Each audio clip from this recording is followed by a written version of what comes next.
guys, welcome back to Let's Talk Story, a podcast by us, the Detweilers, and friends. Today we have our friend Ufi. Round of applause, audience. Tell us your full name, because I still don't even know how to say your actual first name. My full name is Ngafaole Ufi. So that's the part where it's like, when you're calling someone, that's the name people are supposed to call me. But since no one can pronounce it, we're just going to say the last part. Should I say one more which time? is just Ufi. Ngafaole Ufi. Ngafaole Ufi. I did not, but it starts with a G, right? Yeah, but the G's so, are... yeah. You explain. So What? Tell me you're raised from Hawaii. So in the Samoan language, the G has like a G and an N mixture. Okay. So it's like you have gullah gullah stuck in the back of your throat. And so it's like nga. Okay, one more time. Ngafaole Ufi. Wow. Yeah. This whole time I didn't even think it was that. That is crazy. So do you speak Samoan? I do. What? I do. Fluently? I do. Yeah, mainly. Why am I like learning all this stuff now?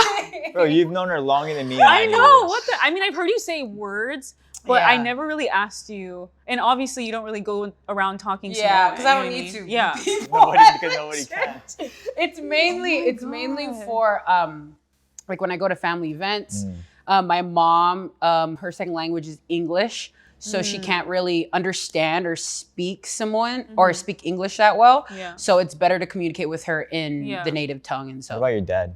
my dad, he educated himself just by going to the university, and so he is very eloquent in English and both languages. So That's crazy. Okay, so he talked about knowing you. I think I've known you since when? Like maybe since I was in high school. Gotta be. No, yeah. When did you start coming to New Hope? I started coming when I was 12.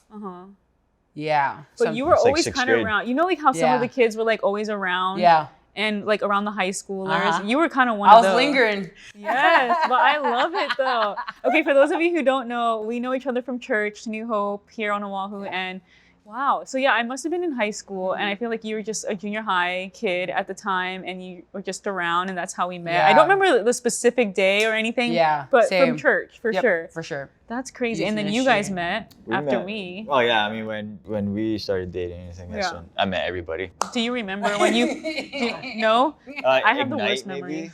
Yeah, there was. Maybe Ignite. I specifically remember you because not a lot of leaders understood like Samoan nature or like Oh yeah. uso or sunga, sunga. like those slang words. And so then when he came like around serving at Ignite, which at the time that was the ministry that I was serving at 4th and 5th grade, he was like, "Oh, hey, us." I was like, "Oh my gosh." I was like, "Yo, this guy knows." And so so that was like one of like the key memories of meeting Pono. So that was And now every time I walk in the coffee shop, Sasunga. Bro, but that's not offensive though, right? What does that mean? No, it means like Samoan girl who's your friend. Yeah. And then Sunga is for girls, and then Sole is for boys. Yeah. Sole, yeah, that's the one you hear all the time. Yeah. Specifically, I would hear that all the time in football. The ones that are like, that don't know what they are, you call them Sole Sunga. This guy. I grew up with a bunch of Samoans. Wow. So you're just Samoan then? I am. Well, of course, like my grandpa was German and French, so I carry that, but majority Samoan. Yeah.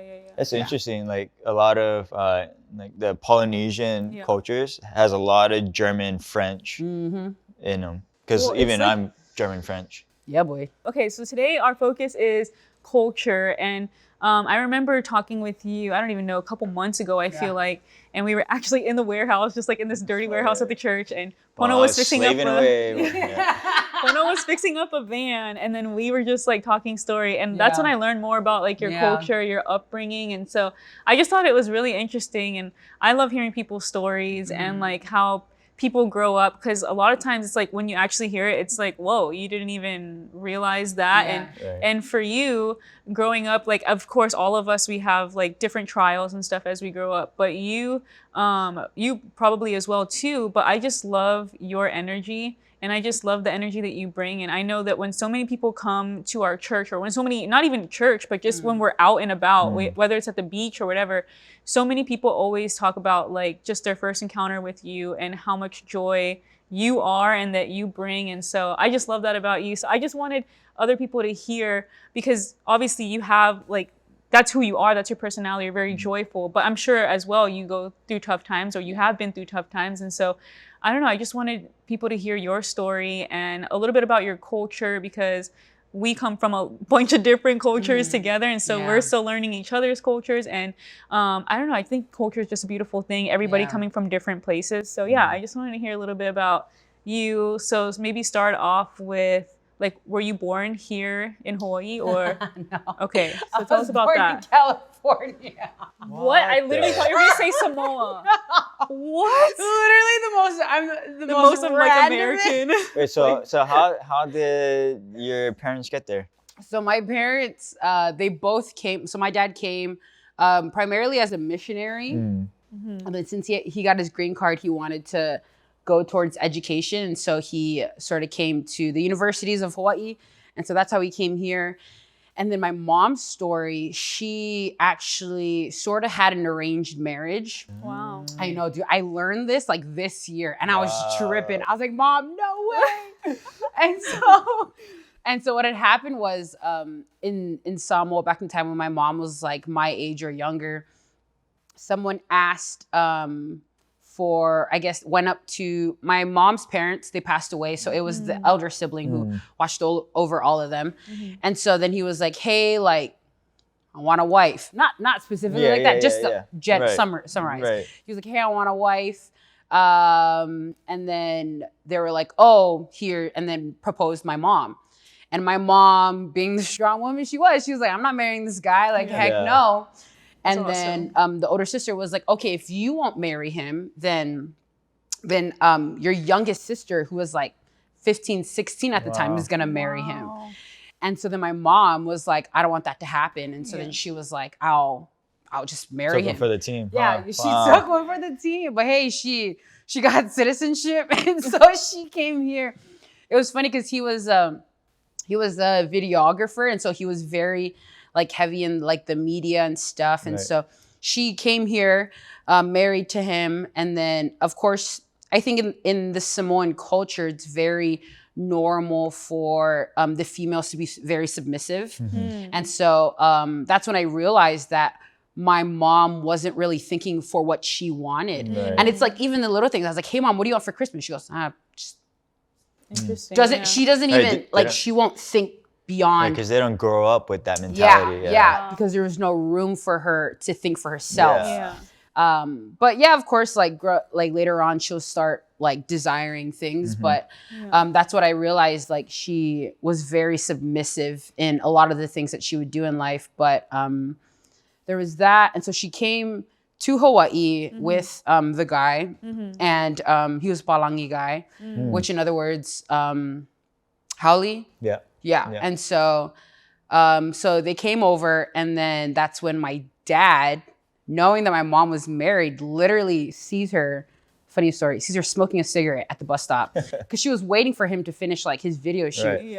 My dad hits her up. My mom, of course, was like, oh, like, don't talk to me like I'm married. But my dad sees that she's a Samoan girl and sees that she has like the lava lava, which is a traditional wear. And was like, oh, this woman's beautiful, and continued to pursue her. Oh, snap. And so another thing is, the tea. I was like learning this. I was like, Dad, hello. And so then I learned that my mom sort of shared that she wasn't bearing any children within her marriage. And so that was another thing, is that in Samoan culture, like having children was having an abundance of like minimum 10. Yeah, minimum 10, exactly. And I was like, Mom, how many grandkids do you want? She was like 8. I went, like total or like one of those? Individual? I was like, how does this work? And so they expect a lot of children, but my mom wasn't like getting any children. And so that was sort of her motivation to divorce this guy and go with my dad. And then boom, here I am.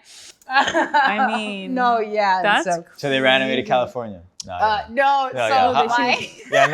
just want. wait, yeah, because they were on Yeah, in so they were Hawaii? here, and then Yeah. my parents got a job offer to work a little bit in California, and so they're in Long Beach. And so then that's where my sister was born, and then I was born, and then they decided to move back to Hawaii, and then my youngest brother was born here. That is crazy, dude. So I find it hilarious because people are like, "Where are you from?" I was like, "California." But how long were you living there? Not a long time. I though. didn't remember. Yeah, because Fono and you are how many years apart? 3. Okay, yeah. So you were young Barely. then. That's why when I checked my birth certificate, I was like, "Huh?"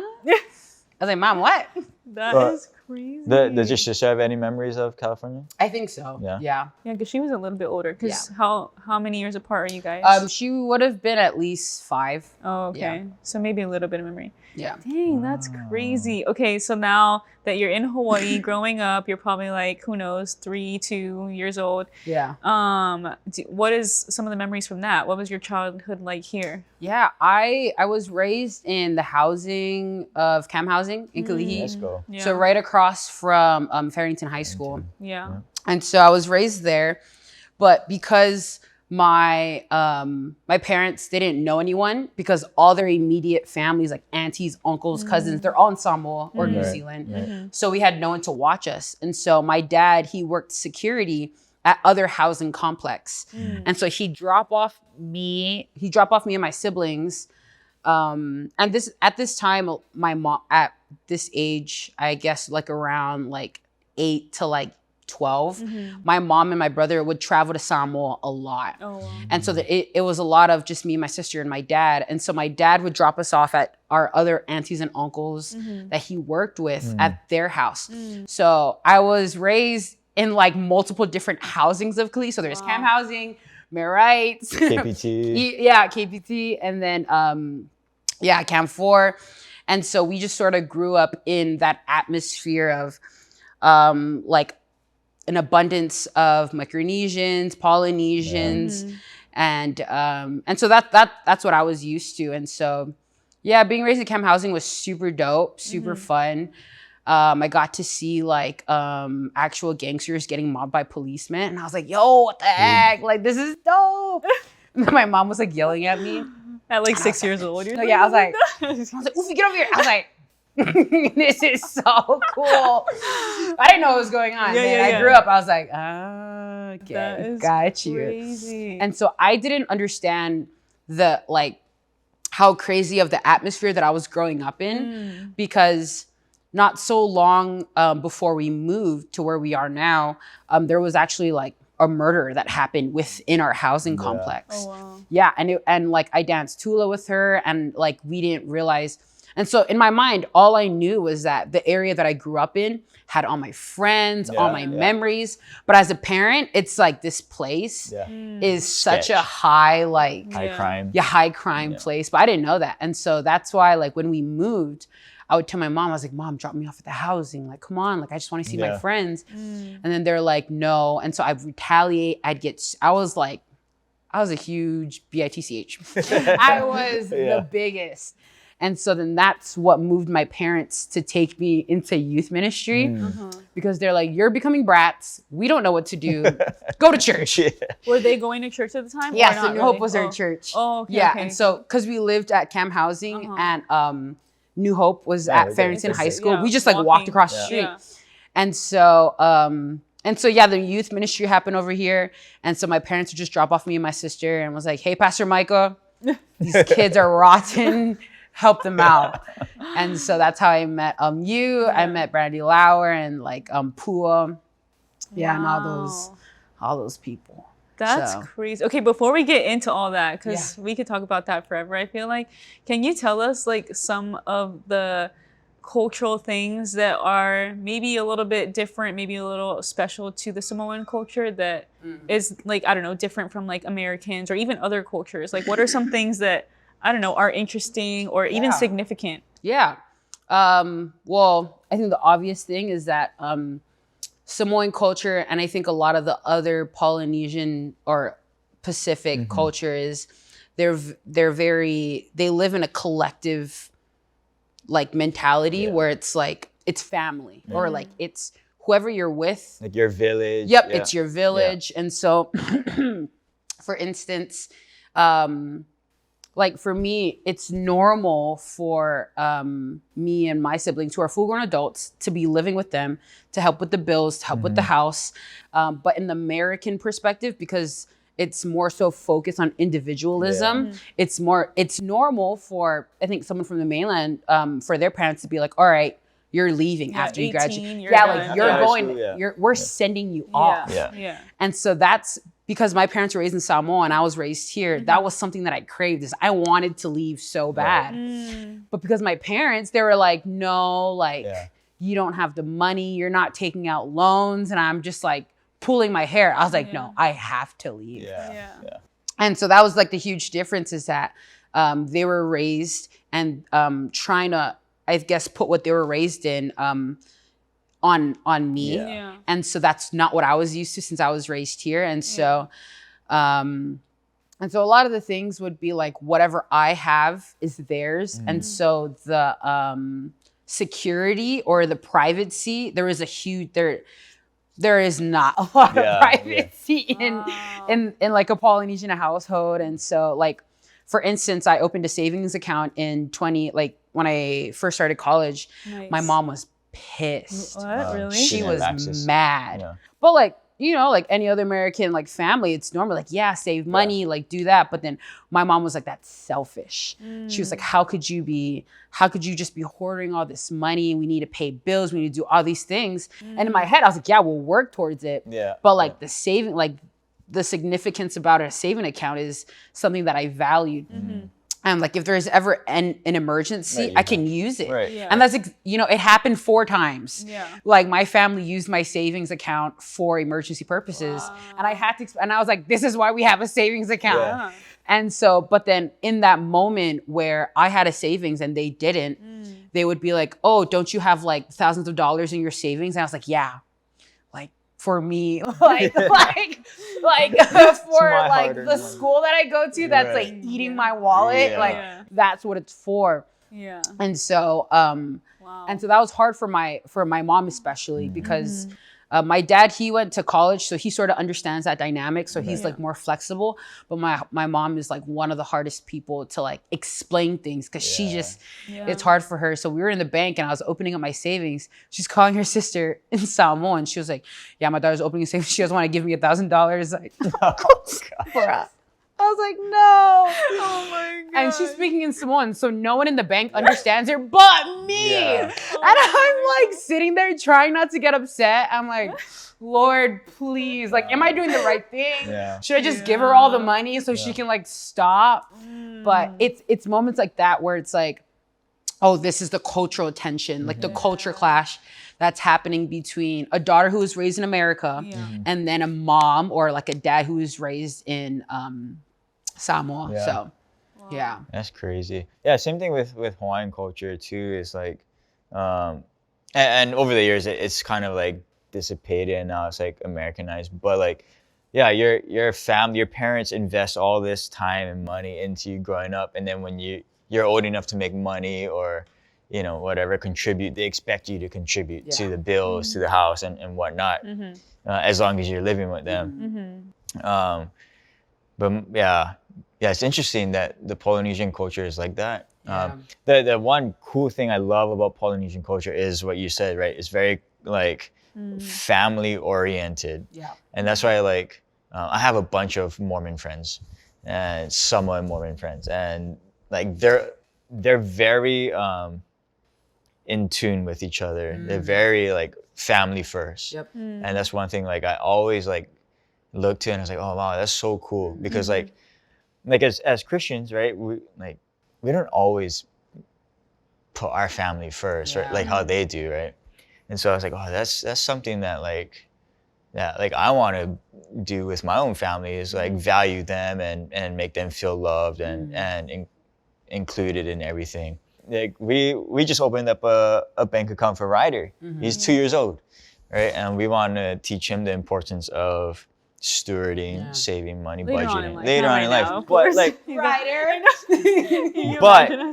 but the fact that, you know, we right, because in Polynesian culture growing up, our parents wouldn't do that. They wouldn't open up an account for us. Right. So Yeah. But I love what you guys are both saying about like the Polynesian culture is like that family oriented thing, because like when I moved here like almost 13 years ago, like that was very evident. And like here I feel like it's just another level of like people bringing you in. I mean, we see that so many times. I see that with you guys. The Satarakas have been so awesome to us, and I know they've been so awesome to you. And literally, like somebody who's not even blood, bringing them in. And I feel like that happens so much here. And I mean, maybe it's a mixture too of like the church culture, but I feel like it really is like in Hawaii, like the Polynesian culture, the locals, like having that aloha spirit that we always hear about. And I think it's so awesome. Yeah, the Polynesian culture definitely has a huge influence on the church communities here, with the Ohana family vibes. And what's so cool about our culture is like you said, we'll include anybody. We'll bring anybody. It doesn't matter where you come from, who you are, right? We're gonna embrace you and make you feel loved and welcome. And I think a lot of people, they get the wrong perspective of like locals, like they don't, they're anti-haoles, blah blah blah blah, you know. And like, to be honest, we're not. But the thing that does get like kind of whatever the gray areas, the people coming in that don't respect or receive, right? And so that's what kind of like makes us feel like, oh, like no. But I mean, just like you go to any place, right? If we were to go to the mainland, we're gonna respect the place we go to, right? Yeah, it goes for anywhere. For sure. And like it's evident when we go to visit her family in the mainland, Florida, Alabama. You know, I'm not gonna go there and like think I'm all like somebody, right? I'm gonna be respectful, and because of that, like they're very welcoming, loving, and so it doesn't really matter like who you are, where you come from, what culture you're brought up in. I think every culture teaches you to respect. Right. So yeah, that's good. And so growing up by Farrington, you guys would walk to church. Tell us about like that, and you starting to come to New Hope and being a part of the youth ministry. You know, you said Pastor Micah was, I think, the pastor at that time. And tell us about like how you got involved. So forced into ministry, but ended up loving it. And I think one of the things that I struggled with when I started coming was that I didn't see a lot of people like me. And so then I wasn't comfortable with like my own skin. Like I didn't like no one was talking like me. No one was as loud as me. So I was like, what is this place? Like for a person who's like, I don't think anyone is as loud as you still to this day. And so at that time I was like, whoa, like, and so that's when I was like very quiet, like to myself. But then I started sort of getting to know like this person of like who Jesus is, and sort of like learning about him, like who is this like this person that we come to every Sunday. Like why do me and my parents walk across the street from the housing to like where church is? Like what was that such a huge deal? And for me, first it was because it's part of the Samoan culture, because Christianity or even like Mormonism and stuff, like it's very embedded in what the culture is. But I think what there's a huge lack of is the understanding of who God is. Because we'll go out of habit. You know, like I lived in Samoa for a time, and a lot of like my uncle was giving money, but because it wasn't out of his reverence for the Lord, but it was more so reverence for the culture, because it's what he was raised to do, what his parents taught him was the right thing to do. But then the understanding of who God is just wasn't there. And so I think that created a huge distance with action and with heart. And so going to youth ministry and OG, learning from Pastor Micah, even in life groups, I had leaders who literally were so down to pick me up, go to Starbucks, buy me coffee, and we just read the Bible. And so growing up in that atmosphere where people made time for me, opened up a space for me to understand why was I going to church? Why does my parents pray? Why do they lift their hands in worship? Like I didn't understand that until I went to youth ministry. And so that's sort of like how it went. And ever since this day, I've been here. I Still like going. fell in love with it and continue to serve the Lord in however I can. So That's awesome. yeah. And what are you doing now? Like, for anybody who doesn't know you, like, what would you explain? Are you in school? Are you working? Like, what do you do now? Yeah. I go to school. I go to school at UH Manoa, so the University of Hawaii. I'm studying human development and family resources. So I chose that because that was the major that seemed so like it just stuck out. Yeah. To like a ministry, to understanding people, Right. to study the thing that I struggled the most with, which is family dynamics, because two different cultures, and so that's what we study. And then I work at the coffee shop part-time here at our church. Been working An there. amazing barista, might I add. And cook now, right? My goodness. Yeah, so I learned both sides. And so I'm there part-time. And then I also have a side job, which is I work with Malama Mentors. And so we're basically Ignite and Amplify, but in the schools. That's awesome. What? And so it's called Malama Mentors. Is this new that you just started? Since the beginning of the school year, like in August. It's almost Yeah. like Big Brother, Big Sister. Yeah, basically, yeah. And so That's we amazing. mentor high schoolers at their school campus, and then we partner them with an elementary kid. And so then every high schooler gets one elementary kid, and then they just hang out for an hour. So we create activities.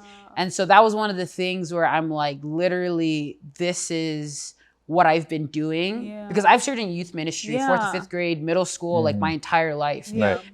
And so in my head, I'm like, this is like the same thing, Yeah. but like outside of the Right. church with the Exactly. heart of like loving kids. Yeah. And the kids that we focus on are like A+ kids, kids from Halava housing, kids from broken homes. Right. And because I went to the school that I coach at, and I'm an alumni from there, I understand the dynamic of where the kids are coming from. Because all my friends were like from Halava, and majority of them did drugs. And so having that heart for, I guess, that community made me want to go towards that.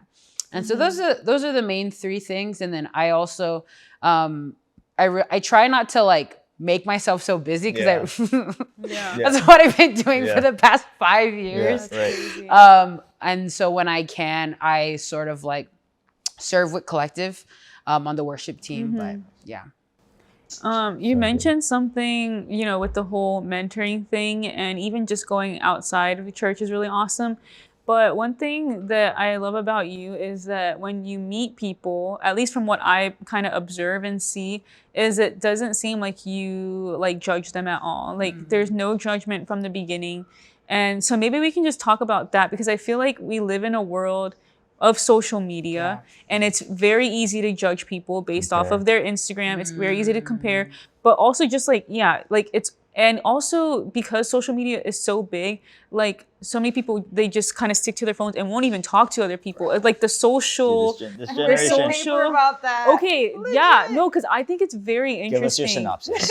I think it's very, very interesting. Like, yeah, it's insane, but I want to hear your kind of perspective, because I feel like even if you can give tips to people, I feel like I'm going to learn this for the rest of my life. We're just always going to be learning everything. But like tips on how like you meet people, and just like the no judgment that you have. Because like, to me, you could meet anybody from any walk of life, and I feel like you could make them feel comfortable. I've heard so many people say that about you. Like they'll come here to the church and they'll meet you, and then you're like the first person they remember meeting, and you made them feel comfortable, you made them feel at home. So yeah, maybe just talk about what are some things that you do, and maybe you're probably just like, oh, I just talked to them, right? And it could be as simple as that, but like, what are some things to make people feel like welcome when they come into your presence, Yeah. That was a huge thing that I struggled with when coming, because I hated that feeling. Yeah. I didn't like that I was coming to a new place and I didn't know anyone. And then that like how you were saying, like that initial moment of entering into a new space, it's almost as if it's like, man, this will determine whether I come back or not. Yeah. And so I remember like not liking, but because my parents were forcing me to come, I like had to come. Yeah. And so it was almost like I had to get over it. Yeah. And so so that's the main thing that motivates me to go to like new people, or to make sure to like, when you see someone alone, to conversate with them. Because that feeling of not knowing anyone will discourage someone not to come again. And because for the church, like, we want people to be in community, we want people to come again, to hear the good news and to sort of be in service with us. I think getting to know them as a person is a huge thing. But I would remember the discomfort of what it felt like, of like not being known, not being seen, not like people would pass by me and not even conversate or say hi. Like, I would remember that, dislike it, and I wouldn't wish that on anyone. Wow. And so that's, I think, the thing that moves me so much, to make sure like, hey, this person is like probably feeling what I felt 12 years ago. What can I do? Or what has the Lord done in me that will move me to love him the way that the Lord has loved me? And so like, that was the main thing. As for like, what was the other question? Like social media? Yeah, just like I don't know. You know, what you were talking about with your paper, like you're writing on social anxiety or something like that. Yeah. Oh my gosh, the comparison game is real. Oh, yeah. And like, you guys probably like, we know that social media is a huge comparison game. One thing that I realized, and this is a recent thing, where you would go on someone's feed, see what their life is like, immediately feel diminished, like, of who you are, like who the Lord intrinsically made you. You give that up for something that like 12 seconds on someone's feed. And I realized that when I was doing that, the Spirit sort of convicted me by saying that when you compare and you become, or you start disliking yourself, it's almost as if it's a spit. You are spitting to God, like spitting in his face, saying, you didn't make me the way this person is. Like, why didn't you make me this way? Why isn't my body the way that this is? How come I'm so loud? That was a huge thing. I was like, God, why am I so loud? Like, I try to be quiet, but it just doesn't work. I just get so excited and then boom. But like, I realized that like, when you compare and you start to dislike yourself from that comparison game, you're saying, God, why didn't you make me like this? And then you become the judge and be like, God, this is what's good. And because I don't have it, I'm not in like a good enough make. And so I think to understand that that's not your place to say, and to understand that the Lord created man and was like, this is very good. Like, he created the waters, the sky, like everything, and said, this is good. But when he created man, he was like, this is very good. And to understand that people's make is unique. And to understand the things that Alyssa's doing and where she is in life and where I am are two different places. And that's where the Lord wants us. And so, to understand that where you are and who you are is beautiful. Because the God that has made you is beautiful. And so, It's good. It's funny. We look at people's feeds and we base all our whatever thoughts and judgment on what we see. And that's not really who they are, right? Social media has become a highlight reel of our lives and not the day-to-day 24/7 things, right? And so it's like, we base everything, right, that whatever on the 12 seconds that we see or whatever, right? It's crazy. It's crazy that our mind goes there. It is crazy. And even like, not even like, so like you said, highlight reel, like you never know what people are really dealing with. Like, I'm not gonna go on and post like the days that I'm having a bad day and I'm crying. I'm not gonna just like film myself, you know what I mean? So it's like, everybody's going through something. But like I said, and I'll say this over and over again, like, if we can just continue to like show them love and like how you do and how you're such a great example of, and accepting people from where they're at, who they are, whatever they're doing, and not show judgment, because like, we never know what anybody's going through. So I don't know, I'm just always constantly encouraged by you to just love people where they're at, to be a little bit more bold, because I can be quiet, but you're so bold, and I mean, yes, loud, but like also just so joyful. Like that's what I don't ever think, like, I mean, I think sometimes you're loud, like vocally, but like I don't think like as a bad thing. No. I think you're just so joyful. Like that's the vibe that I get. And so, yeah, I'm very encouraged by you, and I'm going to cry because I'm going to miss you. I'm already thinking about us moving. I'm like, I'm going to miss Ufi and being around her. But yeah, I just, don't even get me started. Sis. I told him, I was like, my tears are all going to be gone by the time January comes. I'm already crying about everything nowadays. But yeah, I'm just constantly encouraged by you. We love you. And that's why we wanted to have you as a guest on our podcast, because if other people can learn something from you, like that would be amazing, because you just show love. You are love. You're very joyful, and you're just so giving. And again, the barista, the chef, she's single, I think, right? Hit her up. But yeah, thank you, Ufi, for joining us. Did you want to add one more thing before we close? Any word of encouragement to the listeners out there? Recipes. Best Samoan food. Oh, yes. Let's end it with food, please. Food. Best Samoan food is pangipopo, which is a dessert.